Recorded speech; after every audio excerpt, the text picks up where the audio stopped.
He thought he was just asking about a bruise, but by the end of that night, Adrian Moretti would realize he was looking at a woman who had been surviving in silence for far too long. Tessa Brooks nearly lost her grip on the bottle the moment he spoke. The Cabernet in her hand cost more than her weekly grocery bill, and for one humiliating second, she imagined dark red wine spilling across white linen, crystal glasses, and the black sleeve of the most feared man in the room. But the bottle stayed steady. Barely. Her fingers tightened around the neck of it as the sleeve of her uniform slipped back an inch, just enough to expose the fading mark around her wrist. Adrian's gaze dropped to it, then lifted to her face with a stillness that made the air around table 12 feel colder than the rest of the dining room. "Who did this to you?" he asked. His voice was low, almost calm, yet something in it cut through the soft jazz, the clink of silverware, and the polished murmur of Manhattan money. Tessa forgot to breathe. Morello's was the kind of restaurant where every surface reflected wealth. Amber light shimmered against walls of smoked glass. Leather booths curved beneath brass sconces. Men in $1,000 suits spoke in low voices over steaks the size of dinner plates, and women with diamonds at their ears laughed softly, like nothing in life had ever required them to be afraid. Tessa moved through all of it like she had trained herself to do in the past 2 years, head down, shoulders relaxed, smile ready, emotions folded small enough to fit behind the word fine. But tonight, fine was harder to wear. She had used concealer on the shadows beneath her eyes. She had buttoned her cuffs tighter than usual. She had told herself she could finish her shift, keep her tips, go home, lock the door, and make it through one more night without falling apart. Then Adrian Moretti had looked at her like he could see what she had spent months trying to hide. He sat alone, though men like him were never truly alone. Power surrounded him even in silence. It was in the discreet bodyguard near the bar pretending to check his phone. It was in the way the manager personally adjusted the angle of the wine list before placing it on his table. It was in the way everyone within 20 feet seemed to lower their voices without being asked. Adrian wore a black suit cut so sharply it seemed to hold the light in its seams. His dark hair was brushed back, not a strand out of place. A silver watch rested against his wrist with quiet precision. He was handsome in the severe, dangerous way some storms were beautiful from a distance. Tessa had served politicians, hedge fund managers, athletes, and actors who believed the world existed to notice them, but Adrian was different. He didn't need attention. The room bent around him anyway. "I'm sorry, sir," she whispered, because pretending not to understand felt safer than answering. His eyes did not move from hers. "Your wrist," he said. "Who did that?" There it was again. No performance. No flirtation. No idle curiosity from a rich man who had grown bored between courses. Just a direct question, placed gently enough to sound kind and firmly enough to feel unavoidable. Tessa felt heat rise up her neck. Her first instinct was the oldest one. Cover it, excuse it, make him comfortable, make herself smaller. She slid her cuff down with a quick, practiced motion and forced the corners of her mouth upward. "I'm fine," she said. It came out too fast, too smooth. The kind of answer that had been repeated so many times it no longer sounded human. Adrian leaned back slightly in his chair, not breaking eye contact, not pressing harder, yet not letting the lie pass either. The candlelight on the table drew a sharp line across his face, one side warm gold, the other shadowed. "No," he said quietly. "You're not." Tessa's throat tightened. It was such a simple sentence, but it landed with terrifying accuracy. For a second, the entire polished world around her blurred. She became aware of everything at once. The weight of the tray in her left hand, the ache in her feet after 6 hours on the floor, the scent of rosemary and garlic from the kitchen doors swinging open, the faint buzz of her phone in her apron pocket that she had not dared check for the last 15 minutes. She already knew who it was. Derek always texted when he knew she couldn't answer. That was his favorite kind of control, the kind that waited until she was trapped. She placed Adrian's wine carefully beside his water glass and stepped back, hoping the movement would end the moment. "Would you like a few minutes with the menu?" she asked, because restaurant language was the only armor she had left. Adrian studied her for one long beat, as if deciding whether to let her retreat behind it. Then he gave a single nod. "For now," he said. "For now." The words followed her as she moved away from the table. She could feel the question he had asked hanging behind her like smoke, invisible and impossible to escape. At the service station, she reached for 2 dessert spoons she didn't need, simply to keep her hands occupied. Her pulse would not slow. She told herself she was being ridiculous. Men like Adrian Moretti did not notice waitresses. Men like Adrian Moretti certainly did not notice bruises hidden beneath starched cuffs. And yet he had. Across the room, she sensed rather than saw that he was still watching. Then the front doors opened, a gust of cold city air slipping inside with a man in a cheap leather jacket and a smile that made her blood run cold. Derek Cole paused under the chandelier like he owned the night. Tessa's fingers went numb around the spoons. Because suddenly Adrian's question was no longer the most dangerous thing in the room. The answer had just walked in. Tessa had spent so long learning how to disappear that sometimes she forgot she was still there. The moment Derek stepped beneath the chandelier at Morello's, every muscle in her body remembered before her mind did. Her shoulders locked. Her breath turned shallow. The polished silver dessert spoons in her hand felt suddenly too cold, too heavy, too loud as they clicked together with a tiny sound that seemed to split the room open. Around her, dinner continued in its usual expensive rhythm. A woman in a cream silk dress laughed over a second martini. A server floated past carrying a bone-in ribeye on a black tray. The pianist near the bar moved into a softer melody, something slow and elegant that should have felt romantic but now only made the night seem crueler. Derek stood just inside the doorway like he had every right to be there, scanning the room with that familiar look of private amusement, the look of a man who believed other people were pieces on a board he could still move with one hand. He had not changed much in the 3 months since Tessa had last seen him. Same narrow frame, same sandy hair pushed back carelessly, same half-smile that always came a second before he said something designed to make her doubt her own memory. He wore dark jeans and a jacket that pretended to be nicer than it was, the kind of thing meant to pass in low light. For one dizzy second, Tessa was no longer standing in a midtown restaurant under amber sconces and climate-controlled air. She was back in a one-bedroom apartment with thin walls and a broken chain lock, watching the blue glow of her phone light up at 1:13 a.m. with another message she had not asked for. "You are really going to ignore me now." She had learned Derek in fragments first. The charm before the correction. The apology before the guilt. The flowers before the accusation. By the time she realized that every kindness came with a hook in it, she had already started shrinking to make life easier. Easier for him. Easier for the neighbors. Easier for anyone who might hear raised voices through drywall and wonder whether they should knock. She had become expert at smoothing things over. At saying he did not mean it like that. At believing that if she just stayed calmer, answered faster, smiled more, canceled less, worried less, questioned less, the version of him from the beginning might come back. But people like Derek did not come back. They circled. They returned only to test whether the door was still unlocked. Morello's had been her first job after she finally left. The manager had hired her because she did not complain about late shifts and because she already knew how to read a room before anyone spoke. She was good at anticipating needs, good at carrying 3 plates at once, good at keeping her face neutral when men with expensive watches snapped their fingers as if she were part of the furniture. She was also good at pretending the buzz in her apron pocket did not have the power to ruin an otherwise beautiful room. She had changed apartments twice, changed subway routes, changed grocery stores. She had stopped posting online and stopped telling casual friends where she worked. She had memorized the habit of looking over her shoulder in dark glass windows. And still, Derek had found her. He always found something. A name on an old scheduling app, a mutual acquaintance from Queens, a receipt left on the wrong counter. Men like him did not need much. They only needed the possibility of access. Tessa placed the spoons down and reached for 2 water glasses that did not need refilling, trying to keep her hands moving. Her phone buzzed again in her apron pocket, long enough this time to confirm what she already knew. She did not look. Looking would only make it real, and it was already far too real.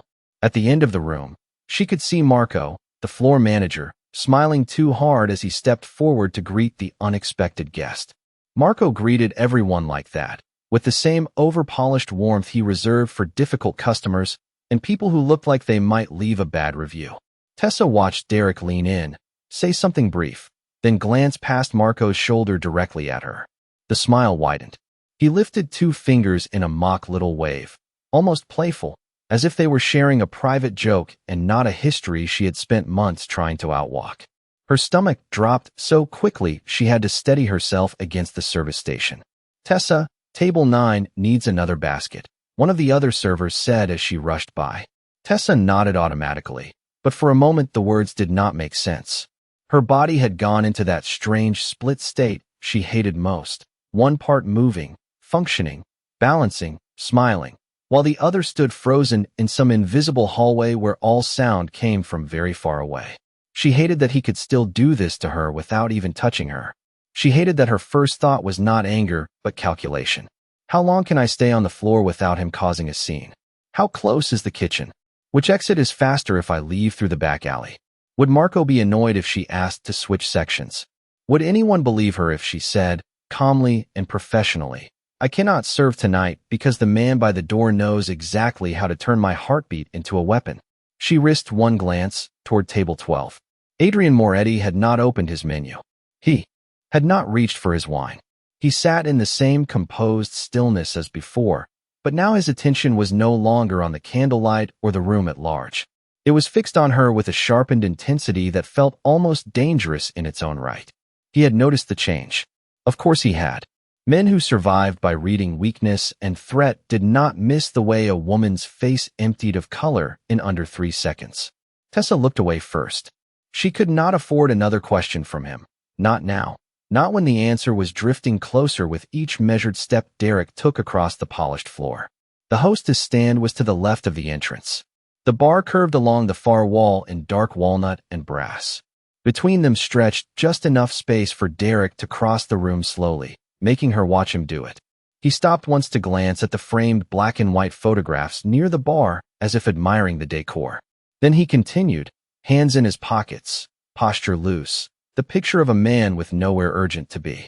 Tessa knew that performance better than anyone. The slower he moved, the more deliberate he was being.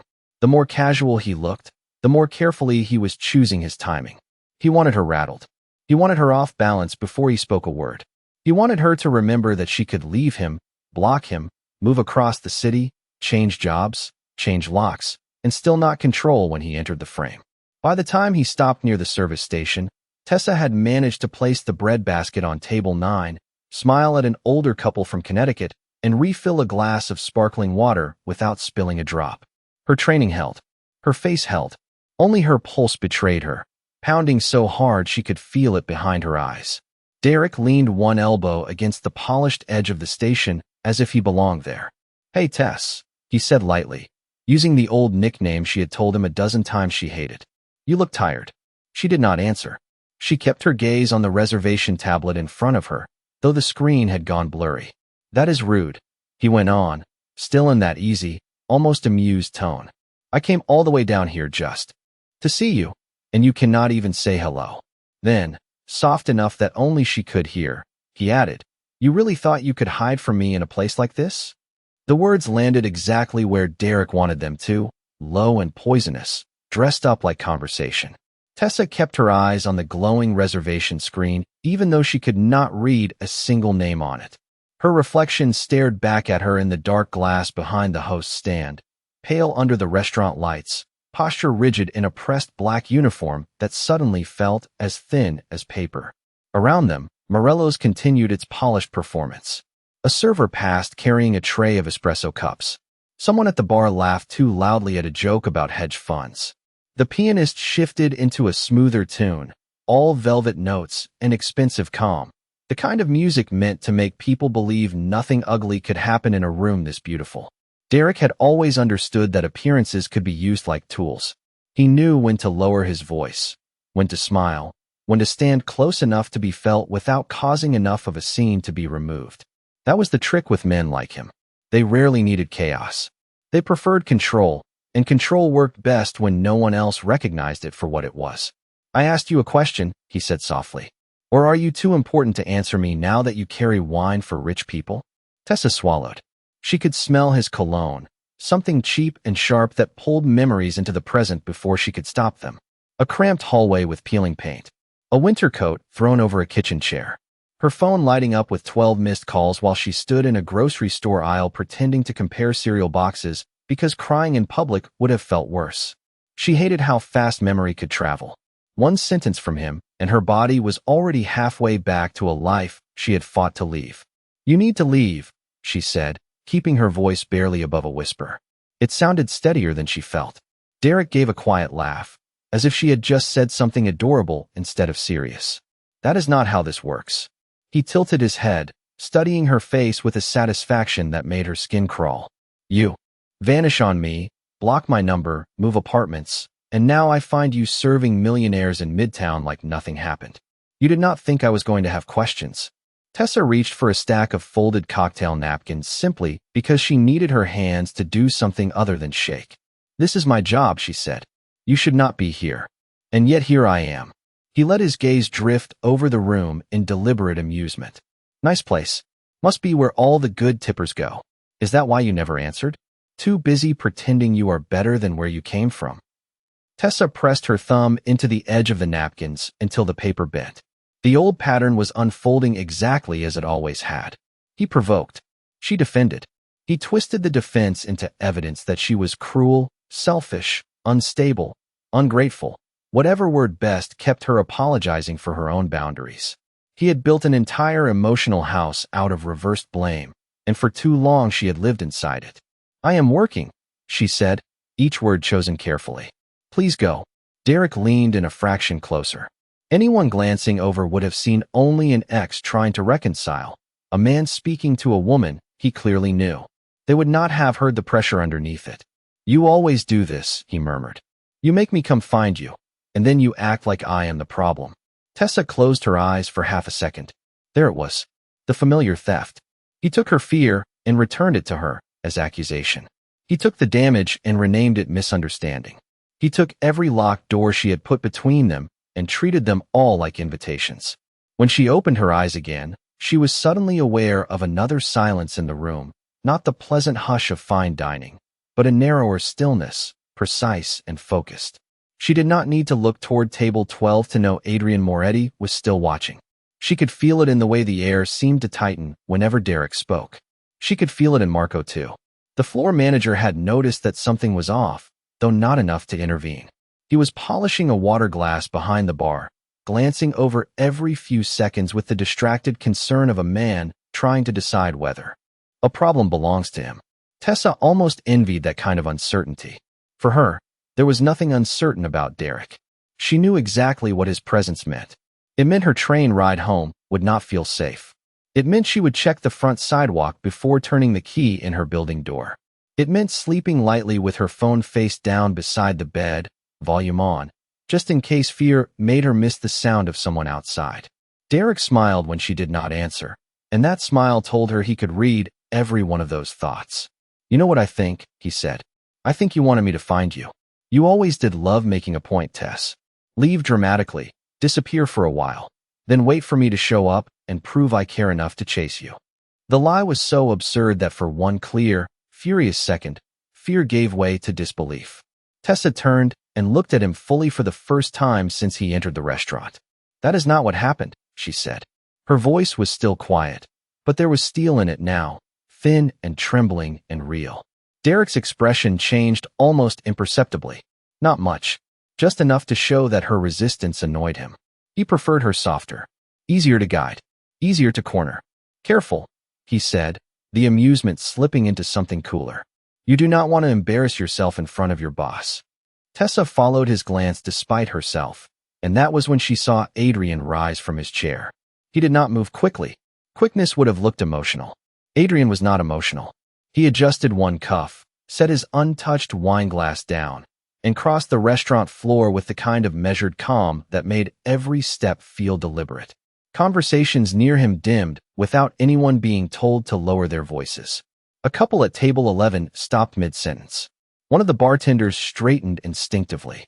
Even Derek noticed it. Tessa saw the moment his posture shifted, the tiny recalculation in his face when he realized the man approaching was not simply another customer irritated by a disturbance. Adrian stopped beside the service station, close enough now that Tessa caught the clean scent of cedar and starch and the colder note of control that seemed to follow him everywhere. He looked first at her, not Derek, and in That brief glance, she saw something unsettlingly clear. He was not guessing anymore. He knew. Then he turned to Derek. "She asked you to leave," Adrian said. His tone was even, almost polite, but it carried through the glow and glass and candlelight like a line being drawn in stone. "So you are leaving." Derek did not step back. For a moment, he simply looked Adrian up and down, measuring the suit, the watch, the calm, trying to decide which kind of rich man stood in front of him. The harmless kind who could be mocked and ignored, or the dangerous kind who had never once in his life been denied. Tessa knew the answer before Derek did. She could feel it in the stillness around Adrian, in the way the restaurant seemed to hold its breath without knowing why. Morello's had gone subtly quieter. Not enough for a scene, not enough for glasses to stop clinking or forks to freeze in midair, but enough that the night no longer belonged to the diners. It belonged to the line Adrian had just drawn. Derek let out a short laugh, meant to sound amused. "And you are?" he asked, turning his body slightly as if he had all the time in the world. Tessa felt her stomach tighten. She knew that tone too. Derek used it when he was cornered and needed to pretend he was not. He used humor as camouflage, disrespect as a test. If the other person backed down, he pushed harder. If they stayed calm, he escalated until calm itself felt like a challenge. Adrian did not answer the question. He did not seem interested in names or explanations or any of the small performances men like Derek relied on. He glanced once at Tessa, just long enough to confirm that she was not interrupting him, then returned his attention to Derek with the same controlled expression. "The lady asked you to leave," he said. "You have already stayed too long." The word lady landed strangely in Tessa's chest. It had been a long time since anyone had spoken about her with that kind of simple respect, as if dignity were a fact instead of something fragile that could be taken from her by mood, money, or volume. Derek noticed it too. His eyes flicked to Tessa with annoyance, as if even that small courtesy somehow belonged to him and should not be offered by another man. "This is between me and her," he said. "You do not need to play hero." Adrian's expression did not change. "You are mistaken," he said. "The moment you made yourself a problem in my presence, it stopped being private." The words were quiet, but they carried a finality that made the back of Tessa's neck prickle. Derek shifted his weight. It was subtle, almost invisible, but Tessa saw it. The smallest crack in the performance. He had expected pushback, maybe a manager with rehearsed politeness, maybe a threat to call security. He had not expected this. He had not expected a man who looked at him the way Adrian did now, without anger, without effort, and without a single trace of doubt. "You think because you eat here, you get to tell people what to do?" Derek asked. "She knows me." Tessa found her voice before fear could take it back. "Yes," she said, more clearly than before. "I do. That is exactly why I want you gone." Derek turned to her, and in his face, she saw the first real flash of irritation. He hated witnesses. He hated when she said things plainly. So much of his power had always depended on blur, on confusion, on rewriting a conversation before it was over. But there was no blur in what she had just said. The sentence stood in the air clean and visible. Adrian heard it too. Tessa could feel that he registered not only the words, but the effort it took her to speak them. "There," Adrian said. "Now you have heard her twice." Derek's jaw tightened. "You do not know anything about her," he said, and for the first time the smoothness slipped. "You do not know what she is like when nobody is around. You do not know how she twists things." Tessa almost laughed, not because it was funny, but because the script was so familiar it felt borrowed from a life she no longer wanted. The accusation, the reversal, the quiet suggestion that his behavior was not the issue, her reaction was. Derek had always treated truth like soft clay. He pressed it until it fit the shape he needed. "I know enough," Adrian said. "I know she looks frightened, and you do not look welcome." That was when Marco finally approached, his polished manager's smile gone thin with nerves. "Is there a problem here?" he asked, though the answer was obvious. Tessa felt a stab of sympathy for him. Marco was not a cruel man, only a careful one, the sort of person who tried to smooth danger with customer service and hoped conflict would resolve itself before touching the bottom line. Tonight, that hope had arrived too late. Derek gave a mock shrug. "No problem. I was just talking to my ex-girlfriend." "You were asked to leave," Marco said, but his voice lacked conviction. Adrian turned his head slightly toward Marco, not enough to embarrass him, just enough to alter the balance in the conversation. "You are the manager?" he asked. "Yes, sir." "Then manage it." The room went still in a new way after that. Tessa saw it happen like a ripple. The hostess at the front straightened. One of the bartenders stopped drying a glass. At table 11, a man in a navy suit lowered his fork and looked over openly now. It was not what Adrian said. It was how he said it. No raised voice. No theatrical threat. Just the expectation that what should happen next was not up for discussion. Marco swallowed and turned back to Derek with more spine than before. "Sir, I am going to need you to leave the restaurant." Derek stared at him, then at Adrian, then finally at Tessa. His smile returned, but this time it was wrong around the edges, stretched too thin. "You really want to do this here?" he asked her quietly. Tessa felt the old instinct rise in her, the one that begged for calm at any cost, the one that wanted to nod, apologize, step outside, smooth this over before it became worse. But another feeling rose with it now, smaller but steadier. Not courage exactly. Something closer to exhaustion finally hardening into refusal. She met his eyes. "Yes," she said. "I do." Derek held her gaze for a beat too long, and in that beat she saw the promise behind his silence. This was not over. Men like him never let humiliation pass unpaid. He stepped back at last, but not because he accepted the boundary. He stepped back because the room had shifted against him, because Adrian Moretti still stood there in his path like a locked gate, because every polished inch of Morello's now reflected something Derek could not control. "Fine," he said. "I am leaving." He smiled again, but now the expression was aimed only at Tessa. "We will talk later." Adrian moved before the words finished settling in the air. Just one step. Just enough. He did not touch Derek. He did not need to. "No," he said, and somehow that single syllable sounded colder than a threat. "You will not." For 3 full seconds after Derek walked away, Tessa could not move. She stood behind the service station with her fingers still resting on the stack of cocktail napkins, every nerve in her body waiting for the sound of the front door, the final proof that he was actually gone. When it came, it was almost disappointingly small. A muted click somewhere beneath the piano and polished conversation, softer than the sound he had made entering, yet somehow louder in her chest. Only then did she let herself breathe. It did not help. Relief came tangled with dread, because Derek leaving had never meant peace. It only meant he was planning his next move somewhere she could not see. The restaurant slowly resumed its rhythm around her, but not completely.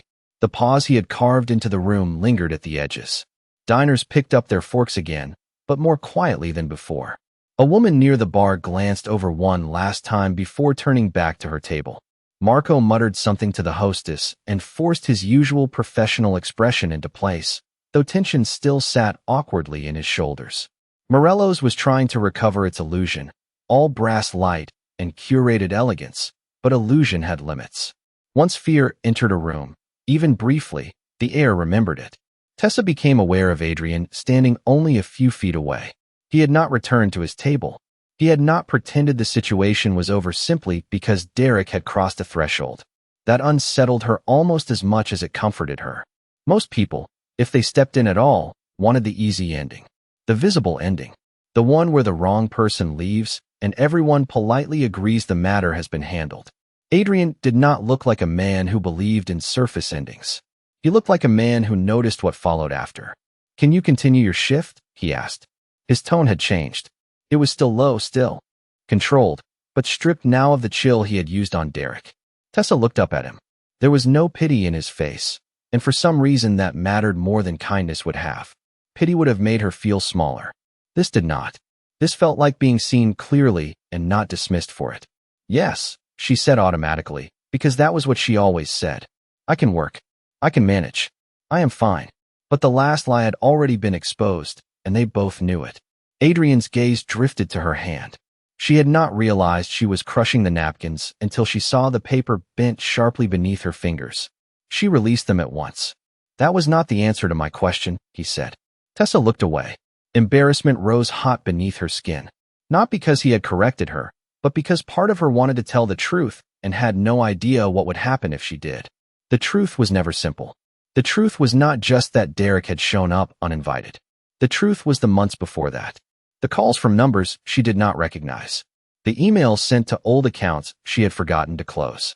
The feeling of being watched on a subway platform at 11:30 at night. The package left outside her apartment door with no note, and only her name written across the front in handwriting she knew too well. None of it sounded dramatic when described separately. That was how men like Derek survived. They worked in pieces small enough to be doubted. "Miss Brooks," Adrian said. It was the first time she realized he knew her last name. She blinked, startled, and he gave the smallest glance toward the embroidered name tag pinned neatly to her uniform. Somehow that almost made her smile. Almost. "If you tell me you are able to work, I will accept that," he said. "If you tell me you are safe, I will not." The words settled over her with dangerous gentleness. Tessa had not expected that. Safety was not a question people asked her. Rent, hours, tips, schedules, yes. Safety belonged to other women. Women with families nearby and boyfriends who waited outside to walk them home. Women whose lives made sense to people in authority. Women whose fear arrived with visible evidence and neat explanations. Tessa had learned that vague fear exhausted others quickly. It was hard to prove and even harder to narrate. So she had stopped trying. Adrian waited. He did not rush her. He did not fill the silence to rescue her from it.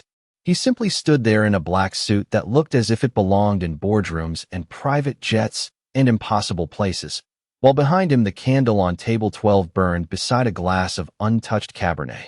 For the first time all night, the room around Tessa seemed to fall slightly out of focus. Not from panic this time, but from the strange effort of choosing honesty. "He is my ex," she said finally. Her voice was very quiet. "He does not like being told no." Adrian's expression did not change, but his stillness deepened. It was the kind of silence that did not interrupt because it already understood too much. "How long?" he asked. "On and off for almost 2 years," she said. Then, because on and off was not honest enough either, she added, "I left 3 months ago." Saying it aloud made the timeline feel both short and endless. 3 months was nothing. 3 months was a lifetime. It was enough time to move apartments twice, enough time to delete half your contacts, enough time to relearn sleep in fragments. It was not enough time to stop looking over your shoulder. Adrian glanced toward the front of the restaurant, toward the doors Derek had gone through. And since then, Tessa let out a breath that did not quite qualify as a laugh. Since then he has called, texted, shown up places. Sometimes he apologizes. Sometimes he acts like I am the one doing something cruel.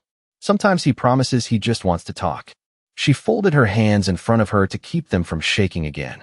He always says he just wants to talk. Adrian absorbed that without visible reaction, but Tessa had the distinct impression that every word was being placed somewhere permanent. "Has he threatened you?" he asked. Tessa hesitated, and that hesitation answered more than language could. "Not directly," she said at last. "Not in a way that would sound like a threat if I repeated it to someone else." She swallowed. "That is part of why it is hard." Adrian's eyes returned to hers. Dark, steady, impossible to evade. "No," he said. "That is part of why it has been allowed to continue." The sentence hit her with unsettling force. Allowed. As if what had happened was not just unfortunate or messy or personal, but permitted by everyone who had looked away because the harm came wrapped in deniability. Tessa felt something shift inside her then, some small locked hinge giving way. She was so tired of being reasonable about what fear cost. So tired of translating it into softer language for the comfort of people who wanted evidence shaped like certainty. "He knows where I live," she admitted. "Or at least the building. I am not sure how. I changed neighborhoods, and I never told him. But last week he left flowers downstairs with no card, and the doorman said he thought it was from someone trying to make up with his girlfriend." Her throat tightened on the last word. "Tonight he texted me before he walked in." Adrian's gaze dropped to the apron pocket where her phone rested silent now, like a threat taking a breath. "Do you have the messages?" Tessa nodded. "I kept them." "Good," he said. Not good that it happened. Good that she had evidence. Good that some part of her had still been preparing to be believed. For the first time since he stepped in, Adrian looked away from her and toward the bar, where the discreet bodyguard Tessa had noticed earlier was suddenly no longer pretending to be just another man checking his phone. One brief glance passed between them. Nothing obvious. No words. Yet something unmistakable moved in that silence, some quiet mechanism clicking into place. Tessa felt it before she understood it.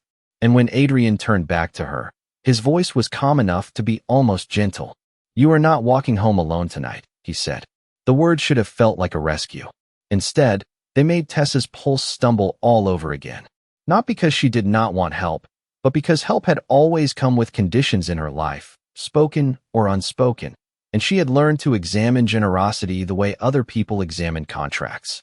Adrian Moretti did not look like a man who made casual offers. He looked like a man whose decisions arrived already finished. Behind him, Morello's continued repairing itself around the interruption. The pianist eased into another slow melody. A server set down 2 plates of sea bass beneath the soft golden light near the window. Someone at the bar asked for another round of old fashions, as if nothing unusual had happened in the last 10 minutes. But the illusion no longer held for Tessa. Every reflection in the smoked mirrors, every brass fixture, every polished glass now seemed too bright, too exposed. She was aware of the front door, the side hallway, the service entrance near the kitchen, all the ways a person could enter a room and change it. "That is not necessary," she said quietly. The refusal came from habit, not logic. Habit had kept her alive in ways pride never could. Do not ask. Do not owe. Do not become difficult. Adrian regarded her for a moment with the same unreadable patience that had unsettled her from the start. "It is," he said. "You said he knows where you live." Tessa nodded once. Saying it aloud had already made it feel more real, as though fear became heavier the moment it was witnessed by someone else. "He knows the building," she corrected softly. "I do not think he knows the apartment number." Adrian's expression did not change. "That is close enough." She looked down at her hands. Her fingers had finally stopped trembling, but only because exhaustion was replacing adrenaline. Her shift still had 2 hours left. Table 9 was waiting on creme brulee. Table 6 had asked for more sparkling water. There were receipts to close, side work to finish, silverware to roll at the end of the night. The ordinary details pressed against her mind with desperate insistence, as if normal tasks could hold the world together by force. "I can take the subway," she said, though even to her own ears it sounded thin. "I do it every night." Adrian glanced toward the floor-to-ceiling windows at the front of the restaurant, where the city glowed black and silver beyond the glass. Rain had begun while all of this unfolded, a fine cold drizzle turning the streetlights into smeared halos on the pavement. Midnight in Manhattan could be beautiful from behind glass. From a subway platform in the wrong mood, it could feel like being stranded on the edge of someone else's dream. "Tonight is not every night," he said. Tessa did not know what to do with the simple certainty in his voice. So much of her life with Derek had been spent inside uncertainty. Did he mean that text as a threat, or was she overreacting? Was he really nearby, or only trying to make her imagine he was? Should she call someone, or would that make things worse? Adrian did not speak in that blurred language. He spoke as if the world could still be divided into clear lines and then enforced accordingly. It was a dangerous kind of comfort. "Miss Brooks." His tone softened just enough to make her lift her eyes again. "I am not asking because I think you are incapable. I am telling you because he left here angry, and angry men are often most foolish when they think they have lost face." Tessa stared at him. No one had ever explained it that way before. Friends had told her Derek was toxic. A neighbor once called him intense. A woman at her old coffee shop job had pursed her lips and said men like that were bad news. But Adrian named the mechanism itself. Lost face. Wounded ego. The private fury of a man who believed access to a woman was part of his identity. The recognition of it made her feel exposed and understood at the same time. "You make it sound very simple," she said before she could stop herself. Adrian's mouth almost moved. Not quite a smile, more the ghost of one. "No," he said. "I make it sound familiar." The answer lingered between them. Tessa did not ask what he meant, and he did not explain. But for the first time, she looked at him not only as the most powerful man in the room, but as someone whose calm had been built from seeing too much rather than too little. At the bar, the man she had taken for a bodyguard earlier shifted position and spoke briefly into an earpiece so discreet she might have imagined it if she were not watching closely. Marco hovered near the host stand pretending to check reservations, though his gaze kept sliding nervously in their direction. Tessa wondered what the staff thought was happening. Probably some rich customer involving himself in a waitress's personal drama. Probably something temporary, awkward, soon to be forgotten by everyone except the woman who still had to live inside the consequences. "I do not want trouble for the restaurant," she said.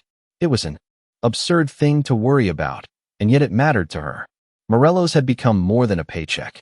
It was where she had relearned small routines, where she had found the steadying comfort of folded napkins and section charts, and the way espresso always smelled strongest around 7:45.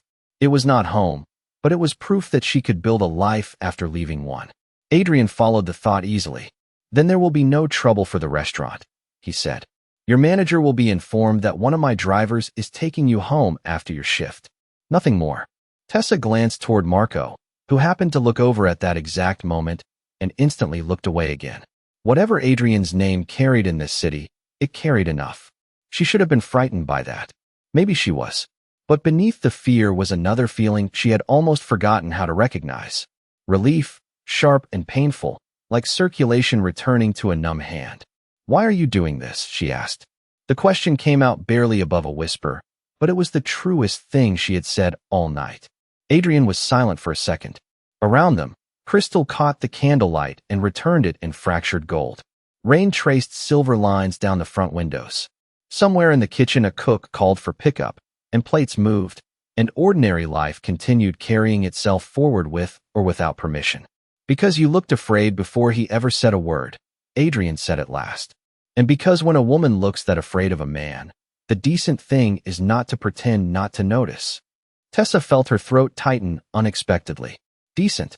Such a small word for something that had felt absent from the world for a very long time. She looked away quickly, pretending to adjust her cuff again, but Adrian had already seen enough. He stepped back half a pace, restoring a measure of space between them, as though he understood instinctively that too much concern at once could feel like pressure rather than kindness. Finish your shift, he said. Do your work. Let the routine carry you for the next 2 hours. My car will be outside at 11:45. Tessa's heart stuttered. You have already decided that I am accepting. Yes, he said simply. And that should have irritated her. On another night, from another man, it would have. But there was no arrogance in it. Only a kind of grave practicality, as if he had already calculated what fear did to a woman alone on wet sidewalks after midnight, and found argument less useful than action. Tessa let out a slow breath. All right, she said, and the words felt larger than agreement. They felt like stepping onto a bridge she had not known was there. Adrian inclined his head once, as if that settled the matter. Then he returned to table 12, where the candle was burning low beside the untouched glass of wine, and sat with the same composed stillness he had before. Yet nothing was the same. Tessa could feel it in the room, in herself, in the quiet line of black sedans now beginning to form somewhere beyond the rain-slicked curb. For the next 2 hours she carried plates, smiled at strangers, delivered tiramisu and espresso and handwritten checks, as if the night were ordinary. But every time the front door opened, every time her phone trembled in her apron pocket, every time she caught the dark reflection of the street in the windows, she remembered Adrian's voice telling her she would not be walking home alone. And for the first time in months, that promise did not feel like control. It felt like protection. By 10:50, Tessa could have balanced a tray on instinct alone.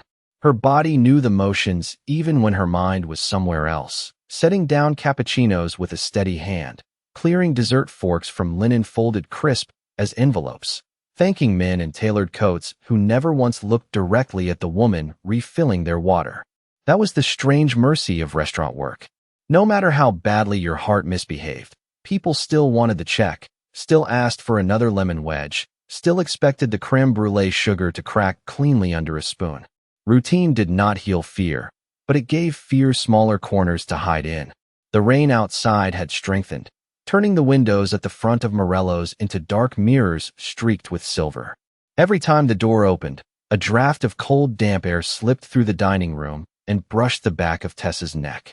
Every time it did, some stubborn part of her braced for Derek to return. He did not. Not in person.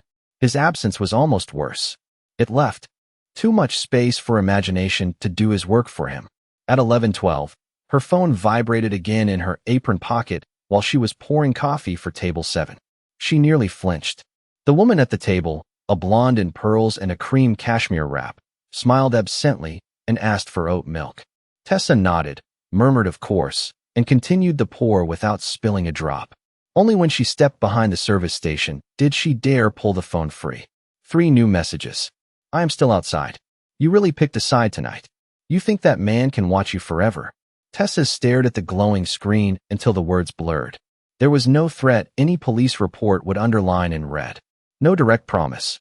No sentence dramatic enough to look dangerous to someone who had never lived inside subtext. But she knew Derek's language the way people know the sound of a smoke alarm in their own building. It was calibrated for deniability and dread. He wanted her to picture him in the rain, leaning against a car, waiting. He wanted the rest of her shift to happen under that image. Her hand tightened around the phone. Then, before she could think herself out of it, she opened the thread and forwarded the screenshots to the number Adrian's bodyguard had quietly given her 20 minutes earlier. No message. No explanation. Just the proof. The response came less than 30 seconds later. Received. Stay inside staff areas when possible. That was all. No dramatic reassurance. No false comfort. Just instruction, clean and immediate. Oddly, it steadied her. Tessa slipped the phone back into her pocket and drew one careful breath. In the dining room, Adrian remained at table 12 like the fixed point of a compass. He had eaten very little. The steak he ordered sat mostly untouched, though the kitchen had sent it out exactly medium rare, with rosemary potatoes arranged beside it like something from a magazine. He seemed less interested in food than in the architecture of the room, the entrances, the sight lines, the rhythm of movement between bar, host stand, and kitchen. Twice she caught him glancing toward the windows. Once toward the service corridor near the restrooms, and both times his attention returned to stillness so smoothly no one else would have noticed it at all. Tessa noticed. Fear had made her observant long before survival learned to call itself skill. By 11:25, most of the dinner rush had thinned. Checks were signed. Chairs sat empty in widening patches across the floor. The pianist had stopped playing, and the overhead speakers now carried a low jazz recording soft enough to vanish under the hiss of the espresso machine. Marco announced last seating in the cheerful voice managers used when they needed the night to end without admitting they were tired. Tessa moved into closing tasks automatically. Roll silverware. Wipe down the side station. Refill sugar caddies for brunch. She was reaching for a stack of clean linen napkins in the back prep area when one of the bussers poked his head through the swinging kitchen door. Marco wants the reserve Cabernet inventory checked before lockup, he said. He said it will only take a minute. Tessa frowned. Now, that is what he said. He shrugged and vanished again before she could ask more. The request was irritating, but not impossible. Morello's kept the reserve bottles in a narrow storeroom off the service hallway behind the kitchen, a cramped polished space lined with dark wood racks and temperature controls, more expensive than the apartment she had rented in Queens. Inventory usually happened with 2 people, but Marco had been rattled all night. Maybe he wanted the numbers squared before he forgot. Tessa told herself that was all it was. Still, as she crossed the kitchen, weaving past stainless steel counters and the fading steam from the dish pit, she felt the familiar unease gather at the base of her spine. The service hallway beyond the kitchen was quieter than the dining room, quieter even than the alley-facing prep station where cooks took smoke breaks in bad weather. Sound changed back there. It became thinner, practical, stripped of all the candlelit warmth Morello's sold to its guests. Rubber mats softened footsteps. Fluorescent light flattened everything into clean lines and shadows. The hum of the walk-in refrigerator pulsed steadily against the walls. Tessa turned into the corridor with a folded clipboard under one arm and a pen tucked behind her ear. The storeroom door stood half open at the end of the hall. No Marco. No sound. She slowed. Marco, she called softly. No answer. She told herself not to be ridiculous. This was a restaurant, not a nightmare. There were cooks 20 feet away, dishwashers clattering pans, a dishwasher radio playing low Spanish music near the sinks. But fear did not care about square footage or witnesses. Fear cared about pattern, and pattern told her something was off. She took one more step, then another. The overhead fluorescent light flickered once, humming louder for a second, and a voice she knew too well came from the shadow beside the storeroom door. You really should stop ignoring me when I am trying to be patient. Tessa froze so completely the clipboard nearly slipped from her arm. Derek stepped out from the blind corner as if he had always been part of the hallway, one hand in his jacket pocket, rain dampening the shoulders of the cheap leather until it gleamed under the white light. He smiled when he saw her face. Not warmly. Never warmly. With the satisfaction of a man who had just proved a point to himself. How did you get back here? She whispered. Derek lifted one shoulder. This place has a back entrance. Your manager is not exactly military grade. He took a slow step forward, not close enough to touch, only close enough to make the hallway feel smaller. You embarrass me out there. Tessa's mouth went dry. She glanced over her shoulder instinctively, but the kitchen doors were too far away now, and the service hall bent just enough to block the line of sight. Noise from the kitchen reached them muffled and distant, ordinary life reduced to a rumor. Derek saw the glance and smiled wider. Do not do that, he said. Do not look around like I am some stranger. You need to leave, Tessa said, but her voice lacked the strength it had found in the dining room. Back there she had candlelight, witnesses, Adrian's stillness like a wall at her back. Here there was only fluorescent glare and the old terrible familiarity of being cornered by someone who believed conversation was something he could force. Derek clicked his tongue softly. There you go again. Always making everything dramatic. His eyes dropped briefly to her wrist where the cuff had shifted while she carried the clipboard. Did you show him that on purpose? The question stunned her with its ugliness. What? The bruise, he said lightly, as if discussing spilled wine. You always did know how to make yourself look fragile when it helped. For a second Tessa could not speak. Then anger broke through the fear, hot and clear. You do not get to rewrite this, she said. Derek's expression cooled. I get to say whatever I want, he replied. And you are going to listen, because this whole little act where some rich man plays your protector ends tonight. He took another step, and Tessa backed up before she could stop herself, shoulder blades brushing the metal edge of the shelving unit outside the storeroom. The contact jolted through her. Derek noticed that too. He always noticed retreat. It fed something in him. That is better, he murmured. Now you look honest. The hallway seemed to narrow further, fluorescent light sharpening every angle of his face into something pinched and restless. Tessa could hear her own pulse. She could hear the refrigerator hum. She could hear one memory trying to override another. Derek at old apartment doors, Derek in parking lots, Derek in messages at 1:13 in the morning. She reached blindly into the pocket of her apron for her phone, and Derek's eyes flicked downward. Do not, he said softly. I only came to talk.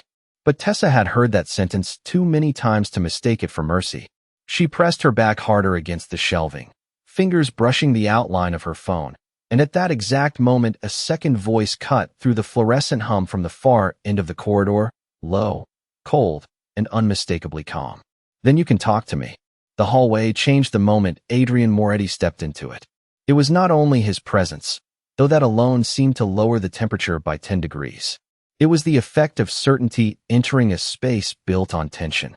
1 second Tessa was pinned between a metal shelf and the old familiar dread of Derek's voice. The next, something colder and steadier cut through the fluorescent hum and gave her fear a shape to lean against. Adrian stood at the far end of the corridor with one hand relaxed at his side, suit jacket still buttoned, dark eyes fixed on Derek with the same unreadable calm he had shown in the dining room. But here, beneath white light and the mechanical buzz of refrigerators, his stillness looked less elegant and more dangerous. Not because he threatened anything openly, because he did not need to. Derek turned sharply, annoyance flashing into surprise before he could hide it. You again, he said, forcing a laugh that sounded wrong in the narrow space. You really like inserting yourself into other people's business. Adrian took another step forward, measured and unhurried, until he stood midway down the hall, close enough that no one had to guess where his attention was or whose side he was on. You were told to leave, he said. Instead, you found a service corridor and cornered a woman who has already made herself clear. That was unwise. The word landed with almost more force than anger would have. Derek straightened, trying to recover his balance through bravado. Cornered, he said. Do not flatter yourself. We were talking. Tessa almost spoke, then stopped. She had spent too many months defending reality only to watch it bent into something else. But Adrian did not appear confused. He did not look like a man who could be talked out of what he had already seen. His gaze moved once to Tessa, long enough to register the clipboard hanging uselessly at her side, the tension in her shoulders, the way her back was still pressed against the shelf. Then he returned his full attention to Derek. No, he said quietly. You were enjoying the fact that she was alone. The hallway went still. Even the kitchen noise beyond the swinging doors seemed to fade for a second, as if the building itself recognized a truth no one wanted spoken aloud. Derek's smile vanished. You do not know me, he said. Adrian's expression did not change. I know enough. There was no drama in his voice, no need to prove anything. He spoke the way a judge might speak if judgment had long ago become instinct. Derek shifted his weight, glancing once toward the kitchen entrance as though calculating whether anyone else was coming. Tessa followed the movement, and only then noticed that Adrian was not alone.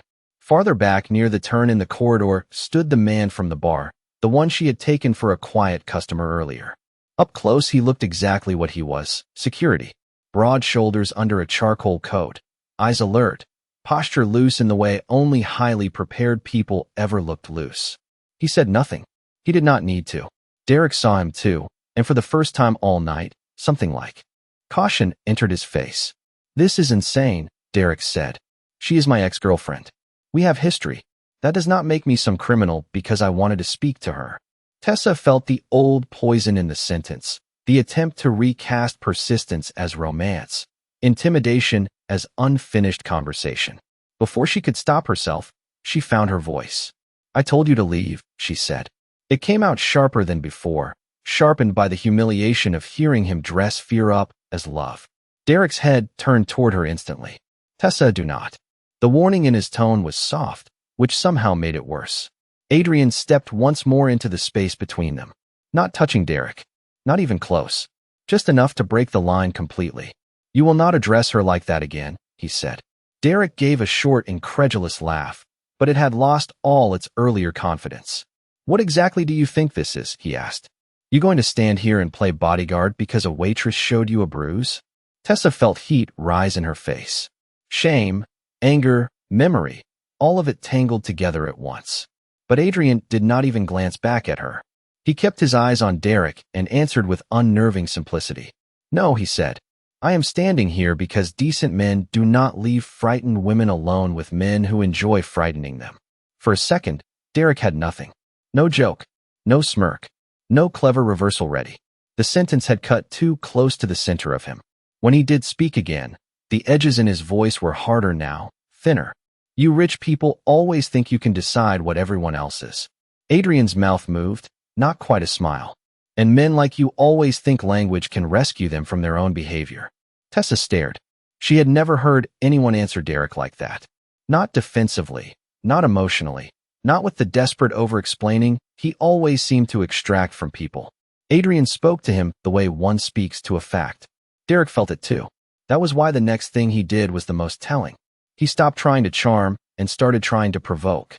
Maybe she told you some little story, he said, lifting his chin. Maybe she likes attention. She always did know how to cry at the right moment. Tessa's breath caught, not because the words surprised her, but because they were so familiar they still knew where to hurt. Adrian's face went completely still. It was a different stillness now from the one he wore in the dining room. Colder, stripped bare. You will stop speaking about her, he said, or you will discover how quickly this evening gets worse for you without anyone in this hallway raising their voice.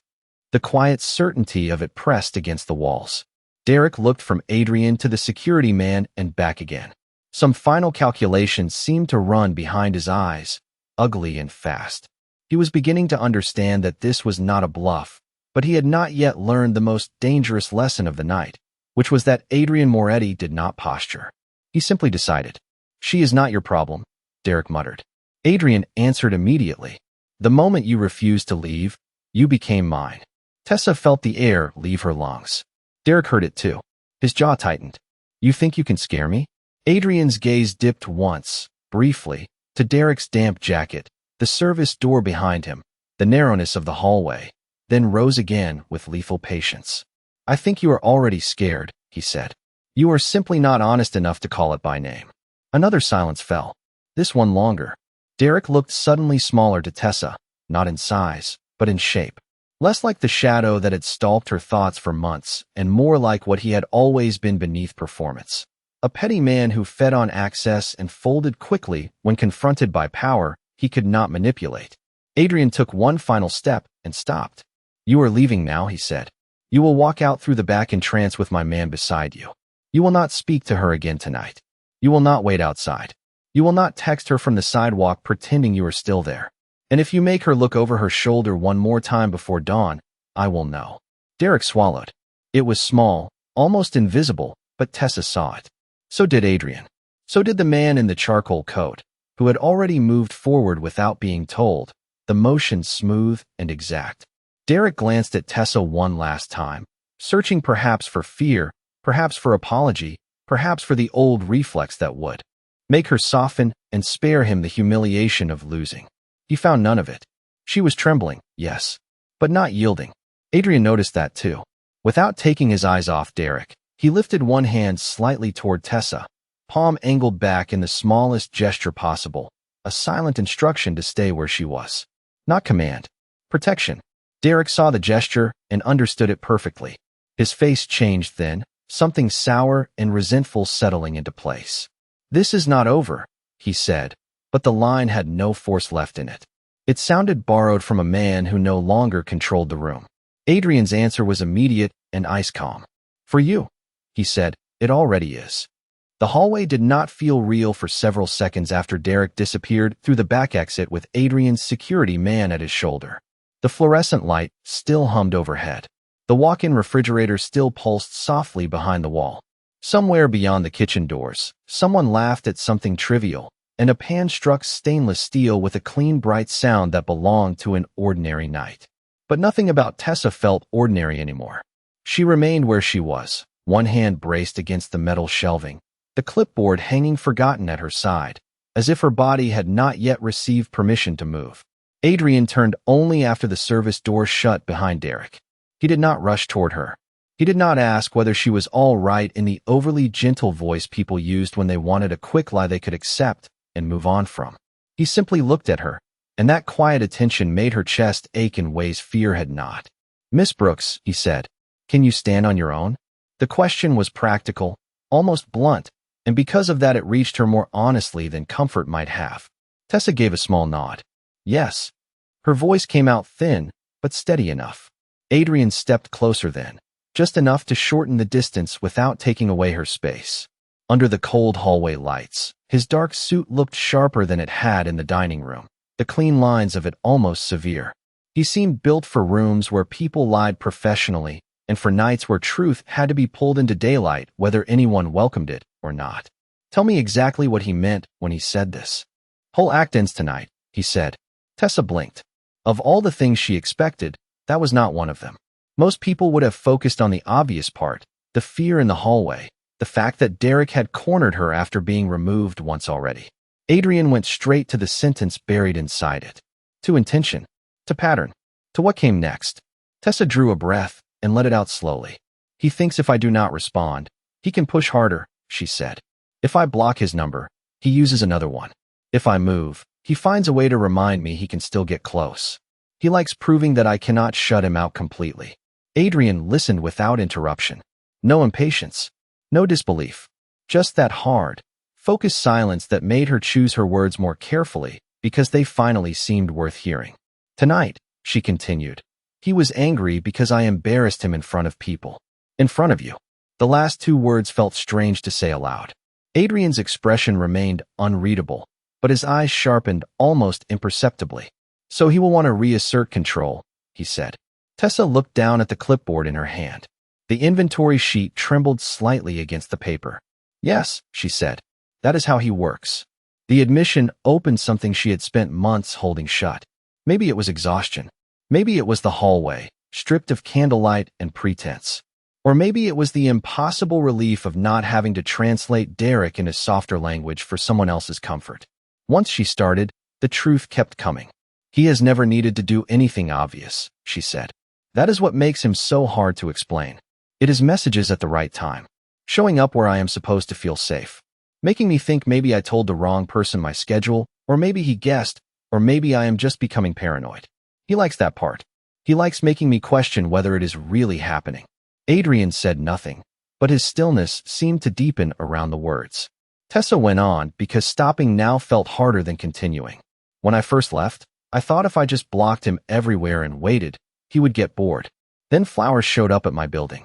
Then he sent an email to my old account with a picture of the subway stop near my apartment. No threat, just the picture and a smiley face. Like it was a joke. Her mouth tightened around the memory. 2 weeks later, he called from a work phone at the coffee shop where I used to pick up extra shifts.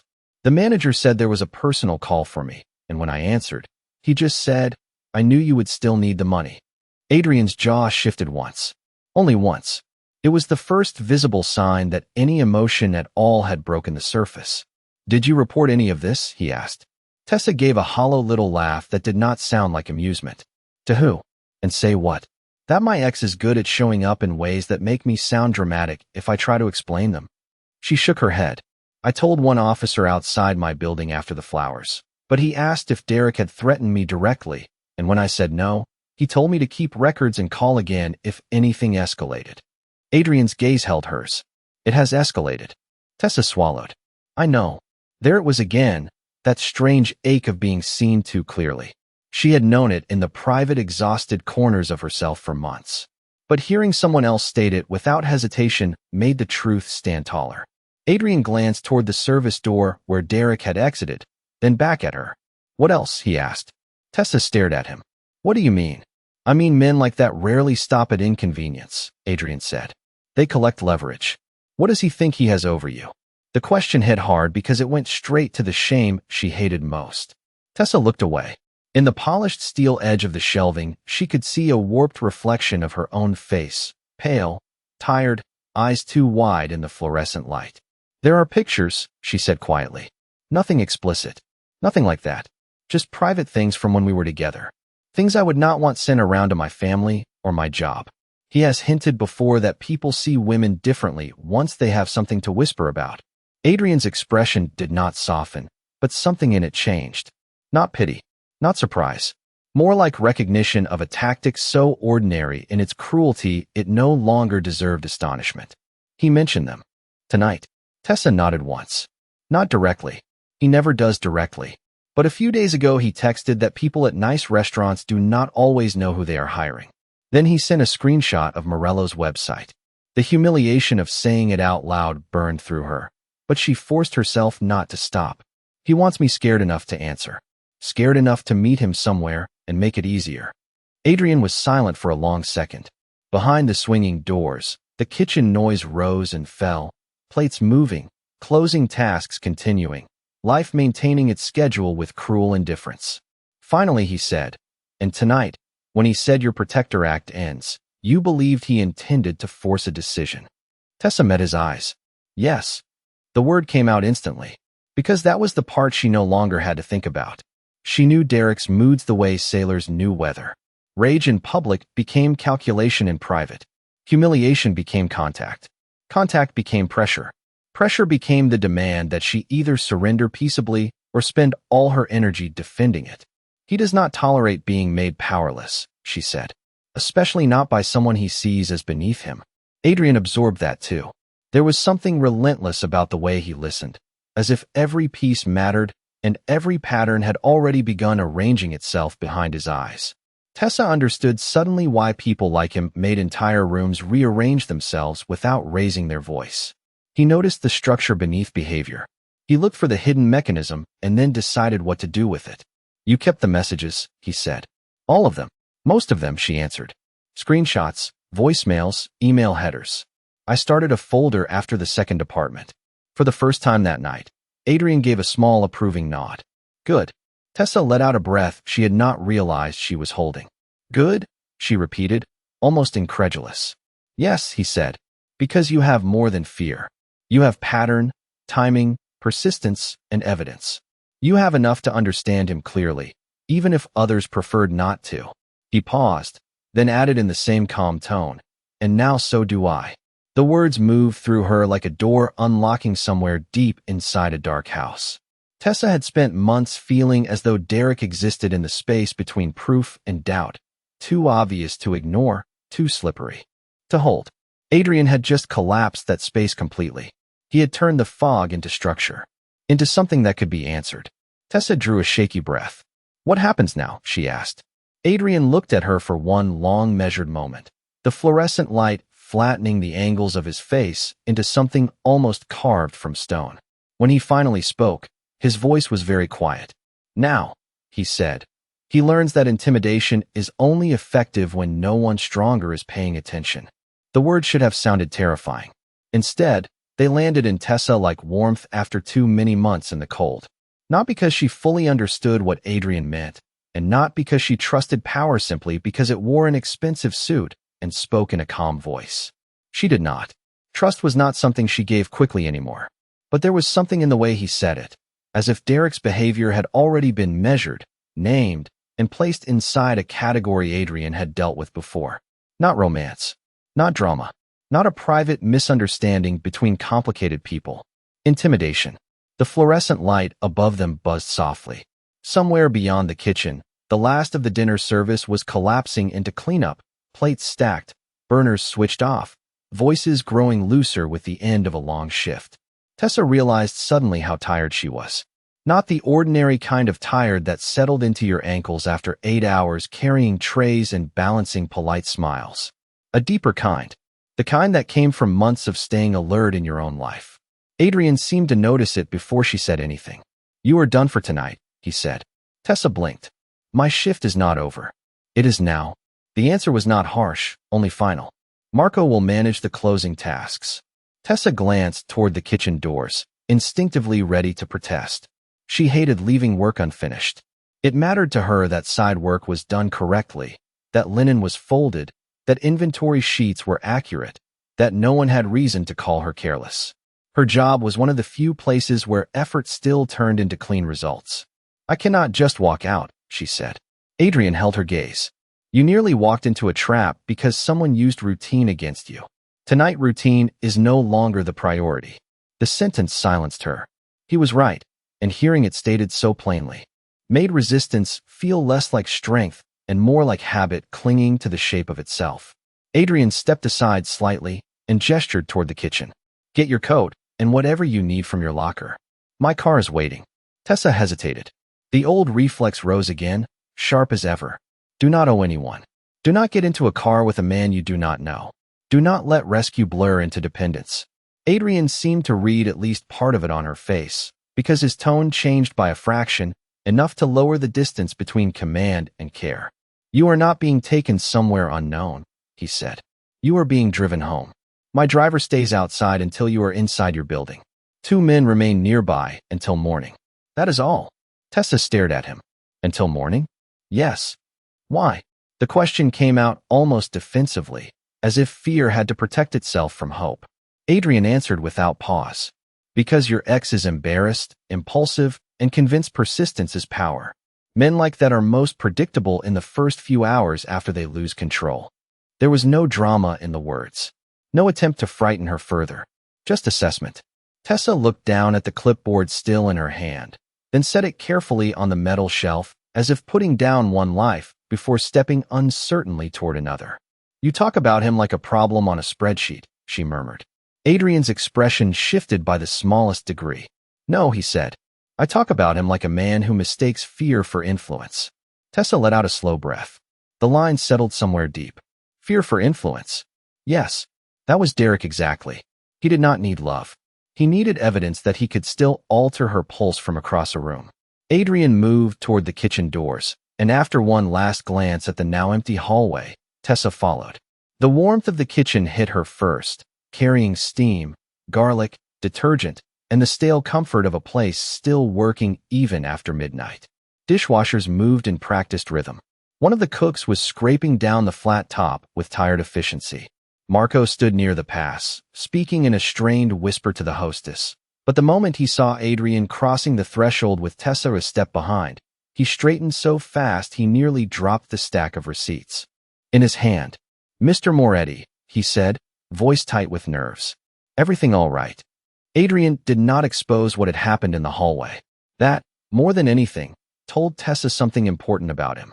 He protected without turning her into spectacle. "Miss Brooks is done for the evening," he said. "She will be escorted home. Your inventory can wait until tomorrow." Marco looked from Adrian to Tessa and back again. Whatever questions he had, he swallowed them. "Of course," he said quickly. "Absolutely." Tessa almost smiled at that, not because Marco's deference was funny, but because it was surreal.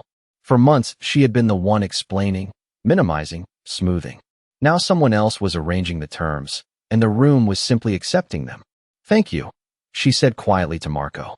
He gave her a look she could not quite read, part apology, part concern, part the discomfort of a man realizing too late that something serious had been happening under his own roof. "Go get your stuff," he said. "I will finish here." Tessa crossed to the narrow staff hallway and opened her locker with fingers that still felt half-numb. Inside were the plain facts of her life. A navy umbrella with one bent spoke. Drugstore lotion. A charger wrapped neatly with a twist tie. A paperback novel she had not had the energy to finish. Her denim jacket. She pulled the jacket on and saw in the small scratched mirror mounted beside the lockers what the night had made of her. Makeup worn thin. Hair loosened around her face. Eyes too alert for the hour. But beneath the exhaustion, there was something else now. Something careful and unfamiliar. Not safety exactly. The possibility of it. When she returned to the kitchen, Adrian was waiting near the back door, while one of his men stood farther off speaking quietly into his phone. Adrian took in her jacket, her bag, the way she instinctively checked the exits before approaching, and something unreadable passed across his face. "Your phone," he said. Tessa pulled it from her apron pocket. "Keep it on. If he contacts you again tonight, you do not answer. You forward it. To the same number?" "Yes." She nodded. Adrian opened the back door himself.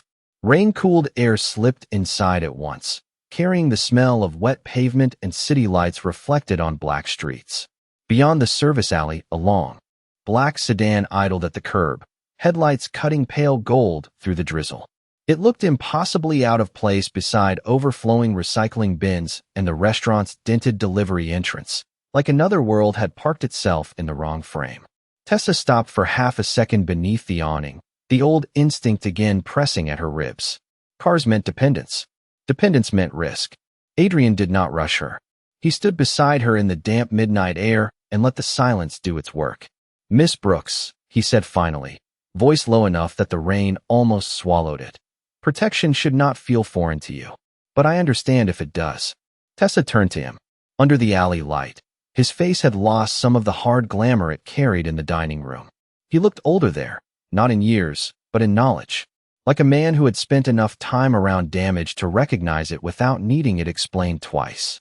"It does," she admitted. Adrian gave one short nod, as if honesty was all he had asked for. Then he reached for the rear passenger door of the sedan and opened it with the same measured control he brought to everything else. Warm air spilled from inside, smelling faintly of leather and cedar. "Go home," he said. "Lock your door. Sleep if you can."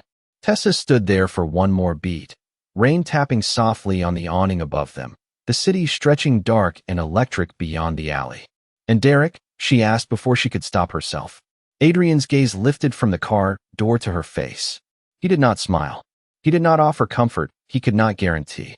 He only answered in a tone so calm it sent a chill down her spine for reasons that had nothing to do with the weather. "Tonight," he said, "he is no longer the only one paying attention." Tessa did not remember the ride home in a straight line. Later, when she tried to replay it, the details came back in fragments the way difficult nights often did. The low purr of the engine beneath her feet, rain racing across the tinted windows in silver threads.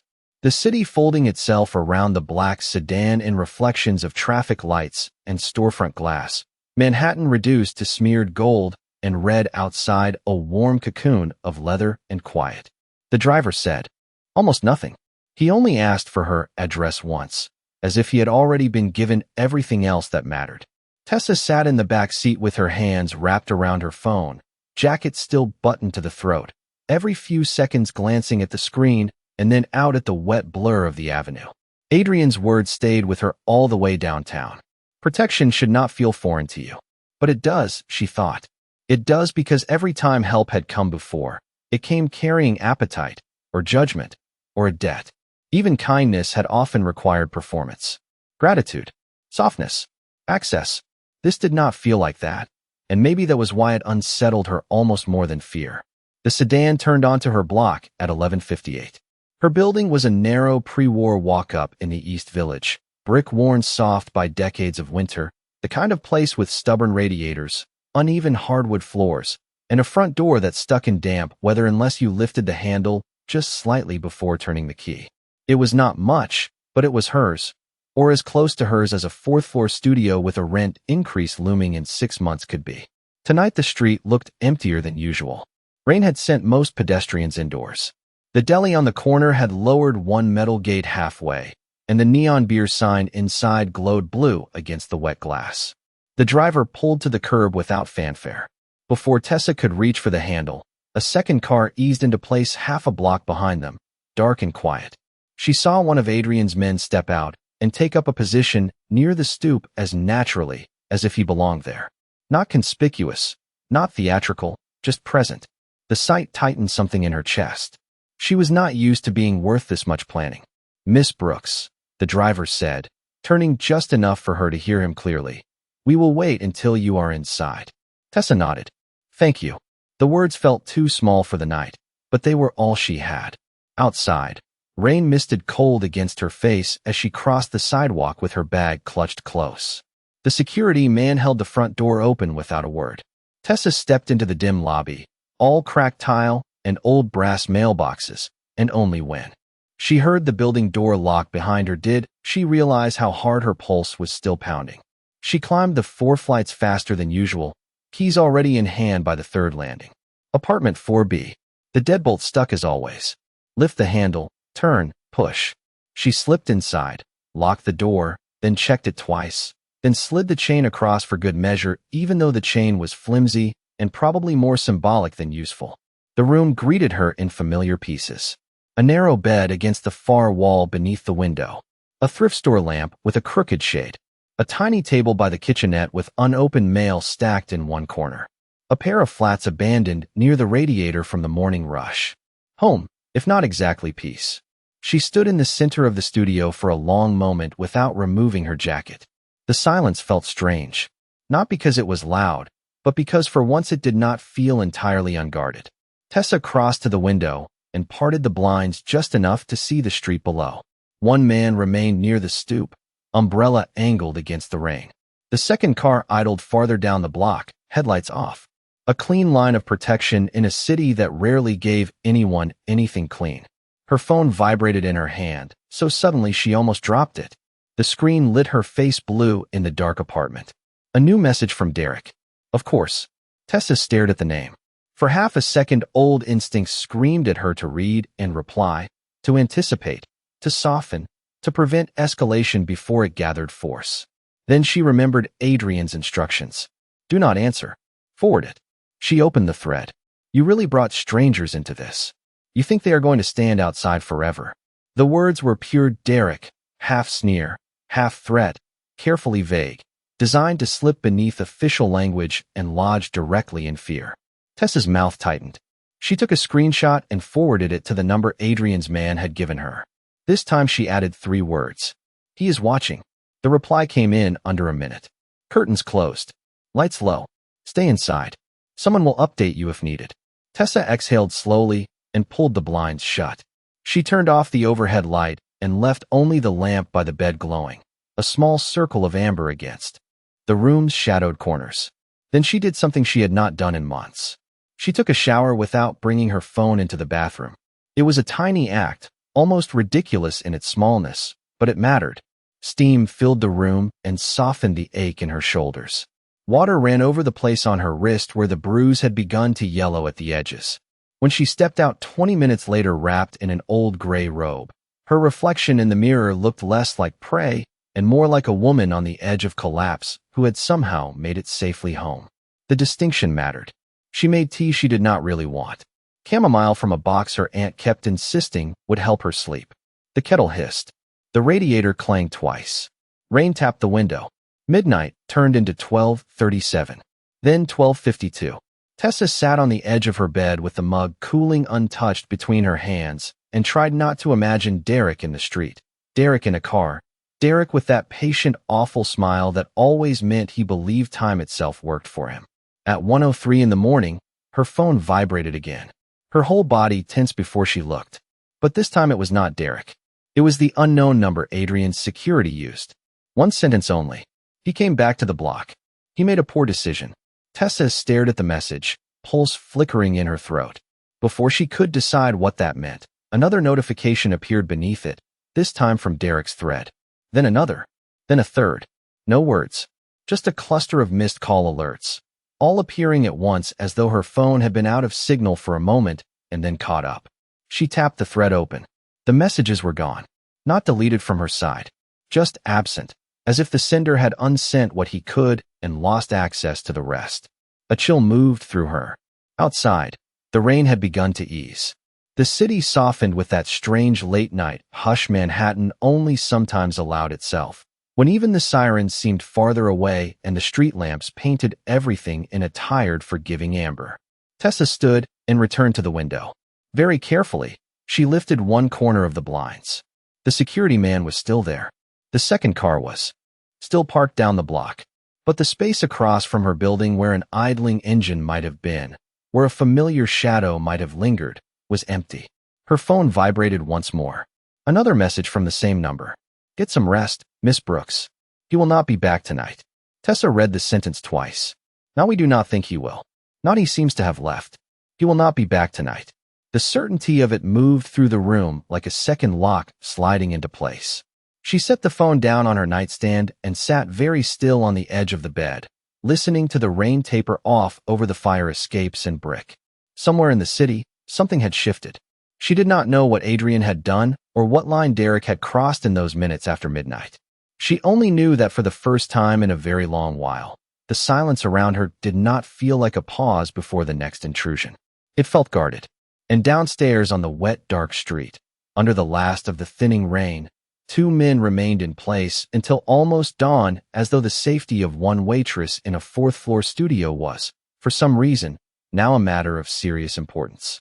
Morning arrived so quietly that for a few disoriented seconds, Tessa thought the night must have been a dream stitched together from fear, rain, and the kind of impossible protection that only existed in stories people told each other to get through hard weeks.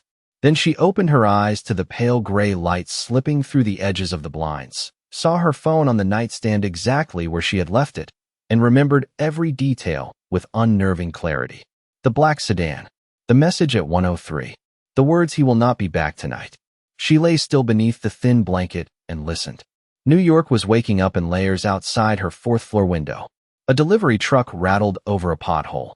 Someone downstairs cursed softly while struggling with an umbrella. The deli gate on the corner rolled up with a metallic groan. Ordinary sounds. Beautiful sounds. The kind that belonged to a city continuing without permission from fear. Tessa reached for her phone slowly, as if sudden movement might wake the dread again. No new messages from Derek. No. Missed calls from numbers she did not recognize. No late-night email notifications waiting like little bombs behind a locked screen. Her chest tightened, not with panic this time, but with a cautious disbelief that felt almost painful. Derek always left something. A message timed for sunrise. A final line meant to remind her that silence was temporary and he still occupied some corner of the day. But the thread remained still beneath her thumb, frozen at the cluster of unsent messages and missed calls from the night before. Tessa sat up. The apartment looked softer in daylight. The thrift store lamp was off. The tea mug sat cold on the table. Her denim jacket lay folded over the chair in a way she did not remember placing it there. She stood, crossed the room barefoot, and pulled the blinds open. The street below shone damp and washed clean beneath a weak strip of morning sun. The security cars were gone. The man near the stoop was gone. Only the ordinary world remained. A woman in running shoes passed with a golden retriever tugging at the leash.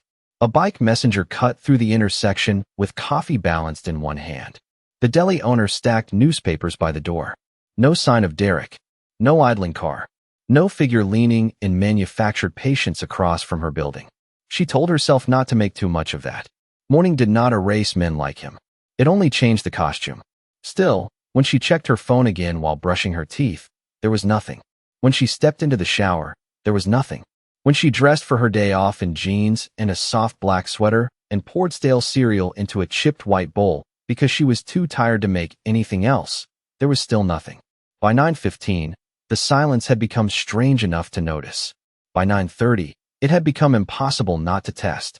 Tessa opened the building app on her phone and checked the front camera log she sometimes used when she got anxious at night. No one had buzzed her apartment after the sedan left. No one had paced outside the entrance. No flowers. No anonymous delivery left with the super. She finished half the cereal without tasting it, and finally did the one thing she had promised herself she would stop doing. She searched Derek's social media. His profile was gone. Not blocked. Gone. The page would not load from any variation of his name. She tried the account he used for music links, the one with the fake artsy profile picture and 200 followers he barely knew. Gone too. Tessa stared at the blank screen. Derek loved visibility. He loved being seen by old classmates, old co-workers, old women he used to flirt with, and men he wanted to impress. He would have considered vanishing from his own online life an injury, not a strategy. Her pulse flickered. She set the phone down, then picked it back up and called the coffee shop in Brooklyn where a friend of hers still worked mornings. The line rang twice. Maple Street Coffee, a cheerful voice answered. Tessa lowered hers instinctively. Hey, Jen, it is Tessa. Quick question. Has Derek come by there recently? There was a pause. Derek Cole. Yes. Not recently. Wait. Paper rustled. Actually, hold on. He came in last week asking if you still picked up shifts nearby, and Sal told him to leave because he was creeping everybody out. What? Tessa looked toward the window again. The street stayed ordinary. No reason, she lied softly. Just checking. She hung up and immediately hated the old habit of minimizing. No reason. As if months of disruption had been weather instead of intent. Her phone buzzed before she could spiral farther. Not Derek. A number she recognized now. Adrian's security. One message only. Good morning, Miss Brooks. Any contact since 103? Tessa stared for a moment, then typed back with careful fingers. None. Thank you. The dots appeared almost at once. Keep your schedule ordinary today. Do not post your location. If anyone asks, last night ended uneventfully. Tessa read the message twice. Last night ended uneventfully. The understatement of it almost made her laugh. Almost. Instead, she typed, understood. Then, after a hesitation she could not explain, added, is he gone? She watched the screen. A long pause this time. Then the reply came. He is no longer in a position to inconvenience you this morning. Tessa sat back on the edge of her bed, phone in hand, cereal forgotten on the table, sunlight widening by degrees across the hardwood floor. It was not an answer, not exactly. But it was enough to send a chill through her that had nothing to do with fear. She thought of the message from 103. He made a poor decision. She thought of the missing social media accounts, the unsent texts, the complete unnatural silence where Derek always left a trail of himself behind. Her mind moved toward darker possibilities and then stopped. Adrian had never spoken like a man interested in spectacle. He had spoken like a man interested in limits. Consequences. Doors closing cleanly. Tessa stood and began getting ready to leave for the laundromat 3 blocks over because the instruction to keep her schedule ordinary suddenly felt less like advice and more like a lifeline. Small things mattered. Laundry, coffee, buying more dish soap. Evidence that the day still belonged to her. On the walk downstairs, she passed Mrs. Alvarez from 2A carrying grocery bags and stopped to help without having to glance over her shoulder even once. Outside, the air smelled of wet brick and bus exhaust and the sweet, burnt edge of bacon from the deli griddle. Halfway down the block, she spotted Mr. Kellerman, the building superintendent, smoking beside the basement hatch. He nodded when he saw her. You all right, Miss Brooks? He asked. Tessa paused. Why? He flicked ash into the gutter. Some guy came by around dawn asking if a Derek Cole still had a package waiting here. I told him there was no package and no reason for me to answer questions from strangers before coffee. Tessa's breath caught. What did he look like?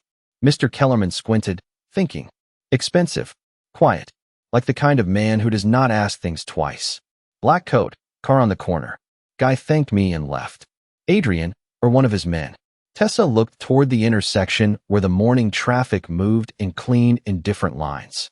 Something inside her settled then with a slow, stunned finality. Derek had not simply disappeared from her phone. Someone had gone looking for the edges of his reach and folded them inward until nothing protruded into her day. By the time she reached the laundromat, there was still no message. By the time she moved her clothes from washer to dryer and bought a coffee from the Dominican bakery next door, still nothing. At 11:20, Curiosity and disbelief finally pushed her one step further. She called the auto body shop in Queens where Derek had worked off and on for the last year. A bored receptionist answered and told her Derek was no longer employed there. Since when? Tessa heard herself ask. As of this morning, the woman said. Boss said he cleared out his locker before opening and left no forwarding address. The line went dead in Tessa's ear beneath the thrum of dryers and the hiss of steam presses from the cleaners next door. She lowered the phone slowly. No forwarding address. No messages.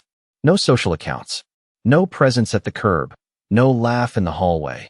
No shadow crossing the edge of her life to prove it still belonged partly to him. Just absence. Clean and complete, and somehow more unnerving than any threat he had ever sent. Tessa stood in the laundromat with a warm basket of folded clothes in her arms and realized she was trembling. Not because she thought he might still be coming, but because for the first time she had to consider the opposite. He might not. And somewhere in that widening silence, beneath the spin cycle hum and the ordinary Wednesday morning chatter of a city that knew nothing of her fear, Tessa understood that Adrian Moretti had not merely stepped between her and a bad night. He had reached into the architecture of her fear and removed a beam. By late afternoon, the city had settled back into its ordinary arrogance, as if it had not quietly rearranged one woman's life before breakfast. Tessa returned to her apartment with a basket of warm laundry balanced against her hip, the scent of detergent rising clean and simple around her. And for the first time in months, she climbed the 4 flights to 4B without counting footsteps behind her. The absence of that habit felt almost louder than fear ever had. Inside, sunlight stretched thin and gold across the hardwood floor, catching on the chipped rim of her tea mug and the brass latch on the window that never closed all the way in winter. She set the laundry on the bed and stood still in the middle of the room, listening. Nothing. No phone vibrating on the table. No anonymous email notification. No low engine idling too long at the curb below. Just the radiator knocking once, the muffled television from Mrs. Alvarez in 2A, and the ordinary breathing of a building full of people carrying groceries and bad knees. And unpaid bills through another weekday. It should have felt small. Instead, it felt sacred. Tessa folded shirts slowly, smoothing each one over her knees as if repetition could help her understand what had happened. Derek was gone. Not gone in the dramatic way movies taught people to expect, with sirens and headlines and whispered speculation. Gone in the way power often moved when it did not need witnesses. His job no longer knew him. His pages had vanished. His calls had stopped.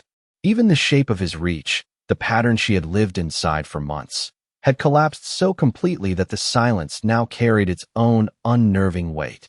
She did not know whether to be grateful, frightened, or ashamed of how quickly relief could bring tears to her eyes.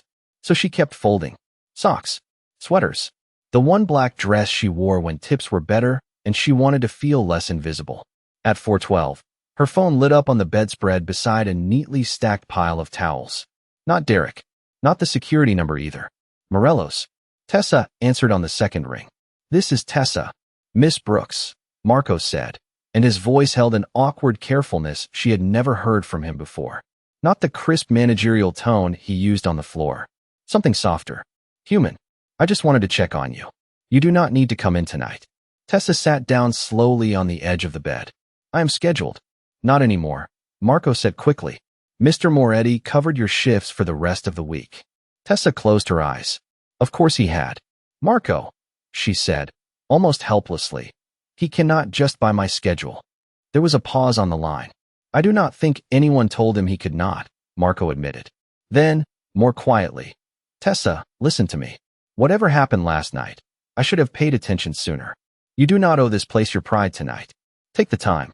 The words caught her off guard more than anything else had that day. She had expected logistics, maybe gossip wrapped in concern. Not an apology. Not from a man who made his living pretending disruptions were part of the decor. "Thank you," she said, and meant it. After they hung up, the apartment felt even quieter than before. Tessa stared at the phone for a long moment, then opened the message thread from the unknown security number. She hesitated only a second before typing. "Marco says I am off this week." Was that necessary? The reply did not come immediately. When it did, it was not from the number. It was from Adrian himself. Necessary is rarely pleasant. That does not make it less necessary. Tessa read the sentence twice.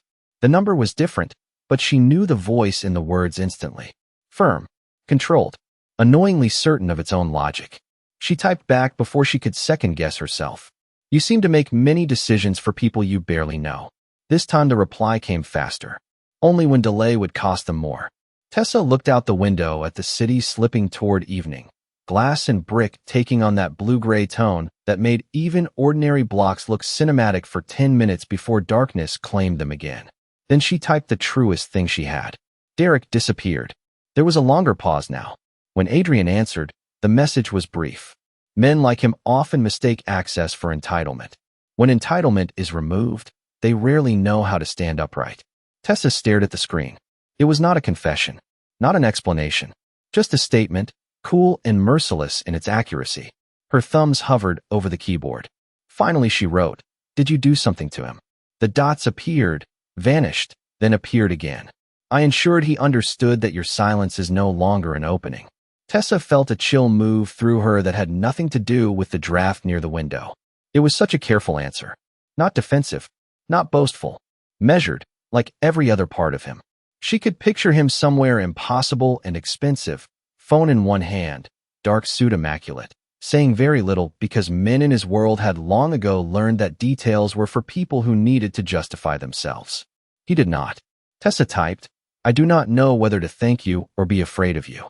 The answer came back almost at once. Both would be reasonable. Despite herself, Tessa laughed. A real laugh this time, startled out of her by the dry honesty of it. It faded quickly, but not before changing something in the room.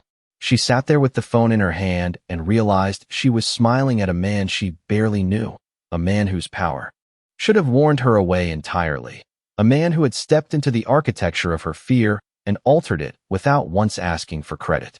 Dangerous, her wiser instincts whispered. Perhaps, but danger was not new to her. What was new was the feeling underneath it, the unfamiliar steadiness of being taken seriously without being made to perform suffering first. Evening deepened outside. The deli sign on the corner flickered blue again. Someone on the street below shouted for a cab. Tessa rose, crossed to the window, and rested her fingers lightly against the cool glass. She could see her own reflection there now, faint and ghosted over the city, a woman in a black sweater with tired eyes and a face that, for the first time in a long while, did not look hunted. Her phone buzzed once more. One last message from Adrian. Eat something tonight. Sleep with your phone on. Tomorrow, if you still want ordinary, I will leave you to it. Tessa read the line and felt her throat tighten for reasons she did not fully trust yet. Ordinary. The word had never sounded so generous. She typed back slowly. And if I do not want ordinary? The city outside gave nothing away. Cars moved through the intersection. A siren passed 3 blocks east. Somewhere a dog barked at nothing. Then the reply appeared. Then I imagine, Miss Brooks, this is not the end of our conversation. Tessa stood by the window long after the screen went dark, the last light of day fading around her reflection until all she could see was the outline of herself and the city behind it, vast and indifferent and suddenly, impossibly, full of new shape. And that evening, in a 4th-floor studio that had witnessed too much fear, a woman who had spent months learning how to survive finally allowed herself one dangerous, trembling thought. Perhaps being protected did not have to mean being possessed. Perhaps, in the hands of the right man, power could look like a locked door, a quiet street, an unanswered phone, and the simple, terrifying dignity of being left in peace.